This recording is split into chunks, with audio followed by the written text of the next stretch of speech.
आथिखालाव माखासे जेंना जेंगोना जों खोनानो मोनदों आरो बावैसो जिथुनिखि बिटिआर सरकारा बे टेट पास जानाय आरो 1999 मायथाइयाव थिसनजानाय माखासे बिजाथिफोरखौ बिथांमोना सायख' साख्रियाव सोदों आरो गोजोनथाव बाथ्रा जे गोबां बर' बिजाथिया साख्रिबो मोनबाय। बेवहाय जोंहा बुंनांगौ खोथा गैया। नाथाय जोङो सासे बर'नि अनसायगिरि हिसाबै आरो बर' बिजोंनि अनसायगिरि हिसाबै जिथुनिखि फोरोंगिरिनि जेंना फोरोंगिरिनि आंखाल बे आंखालखौ सुफुंनांगौ होननानै बर' थुनलाइ आफाद आरो दुलाराय बर' फरायसा आफादजों लोगोसे जोंहा माखासे समाजारि गौथुमफ्राबो दाबि खालामबोदों आरो जेरावनोखि सिंगल टिचार दङ बेवहाय डाबल टिचार खालामनांगौ गुणगत शिक्षा क्वालिटि अफ एडुकेशन होनायनि थाखाय आरो लोगोसे जों सानो जे क्वालिफाइड टिचारखौ क्वालिफाइड फोरोंगिरिफोरखौ थिसननांगौ। बेवहाय गुलाय गुजाय खालामनायनि खोथा गैया आरो आसाम गभर्नमेन्टआ बा जोंहा सोलोंथाइ बिफाना जिथुनिखि टेट आनजाद लानानै बे टेट क्वालिफाइड जायफोरनिखि बिजाथि दं बिथांमोनखौ थि समावनो थिसननो थाखाय बिथांमोनहा लाहार फाहार खालामो। दा बे बेलायाव आं आसा लाखिदों जे जोंनि जायफोर बिजाथि टेट पास जानानै थानाय बिथांमोनहा आसाम गभर्नमेन्टनि जिथुनिखि फोसावनाय जिथु एडभार्टाइजमेन्ट बे एडभार्टाइजमेन्टनि गेजेरजों जायफोर बिजाथिफ्रा आनजाद होनानै परिखा पास खालामदों आनजादाव पास खालामदों बिथांमोनखौ थिसननांगौ आरो जोङो क्वालिटि अफ एडुकेशन बर' बिजोङा दिनै गोबां जेंना जेंगोनायाव गोलैनो हमदों। जेरै डाइस क'डनि जेंनायाव गोलैदों 30:1 बे डाइस क'डआव गोलैनानै गोबां फरायसालिफ्रा मार्जारबो जादों आरो गोबां फरायसालिफ्रा बायदों। गतिके जोङो बर' बिजोंखौ 1963 मायथाइयाव गायसनदोंमोन।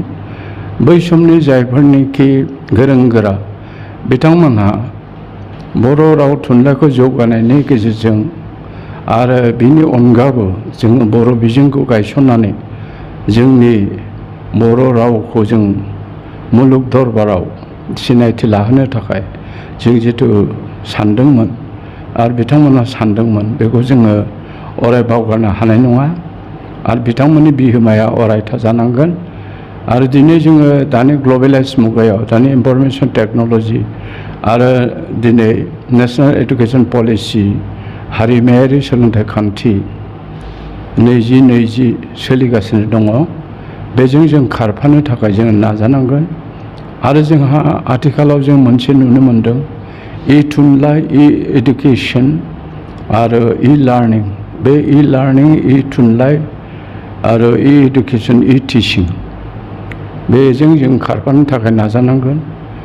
आरो दिनै जों मोनसे नुनो मोनदों जे सोरखारि फरायसालिनि बादैबो आसाम बा भारत सरकारा माखासे मडेल स्कुल मडेल फरायसालि आरो कलेजफ्रावबो जोङो बर' बिजोंखौ थिसननानै जों बर' बिजोंनि फोरोंगिरि जों थिसननो हानांगोन आरो कलेजफोरखौ जोङो सोरखारि खालामनो नाजानांगोन आरो बे कलेजफोरखौ सोरखारि खालामब्ला हयथ' जोङो क्वालिटि अफ एडुकेशनखौ होनो हागोन। दिनै जोंहा बड'लेण्ड इउनिभारसिटि दं आरो बड'लेण्ड इउनिभारसिटिया जोंनि क'क्राझार बे उथुमायावनो दङ।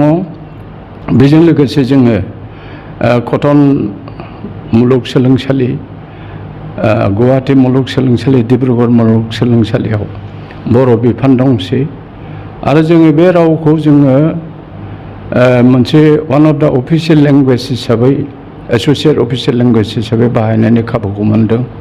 90थि फारियाव हाबनाय बे रावा दिनै जोङो मुलुगसोलोंसालि थाखोआव जों मोनहैनो हादों आरो बेखौ जोङो साहित्य एकाडेमिनि बान्थाखौ मोननो हादों। दिनै जों हारिमायारि थाखोआव बे रावखौ जोङो मुलुग दरबाराव बर' रावा जे मोनसे स्टेन्डार्ड राव बर' थुनलाइया जे बिराद स्टेन्डार्ड मोनसे इन्डियान लिटारेचारजों बेयो बादायनो हानाय मोनसे थुनलाइ बा राव बेखौ जोङो खालामनो हादों। आरो दिनै बे रावा बर' रावा मोनसे टेक्निकेल एडुकेसन हिसाबै बा टेक्निकेल राव हिसाबै सिनायथिखौ मोनबाय। आरो लोगोसे दिनै बर' समाजाव मोनसे मोजां खौराङा बेनो जे जोंनि गाननाय जोमनाय जानाय लोंनाय बायदिसिनाखौ जों माने GI टेग मोननो हादों। बे GI टेगआबो जोंनि थाखाय मोनसे गोजोर मोनसे पारमानेन्ट मोनसे बे आइडेन्टिटि जानानै थाबाय। आरो दिनै बिटिआर सरकारा जिथुनिखि गोजौ सोलोंथाइनि बा बे सोलोंथाइखौ मुलुग दरबाराव मिथिहोनो थाखाय जेरै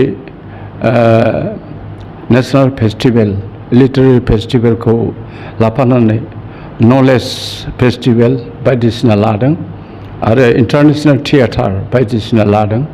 बेबायदिनो जों लानानै जोंनि इयुन जोलै जाखांबोनाय फरायसा जाखांबोनाय बे इयुन जोलैखौ जोङो थुलुंगाथि होनो नाजानांगोन।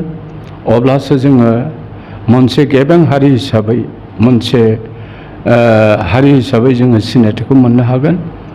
जिहेथु जोंनि राव हारिमु थुनलाइया बिराद गोजौ थाखोनि आरो बे गोजौ थाखोनि होननानै जोङो जुदि जनानै थायोब्ला जों जुदि माने मावालासिनो थायोबा बे जानाय नङा। गतिके बयबो थाखोनि मानसिफ्रा जेरै इयुन जोलैनिफ्राय लानानै एकाडेमिसियान समाज कर्मि राजखान्थिगिरि बायदिसिना मानसिफ्रा जोंनि राव थुनलाइखौ हारिमुखौ जौगानो थाखाय जों जानजिखानांगोन। अब्लासो बर' हारिया मोनसे आबुं हारि हिसाबै सिनायथिखौ मोनगोन होननानै आं सानो।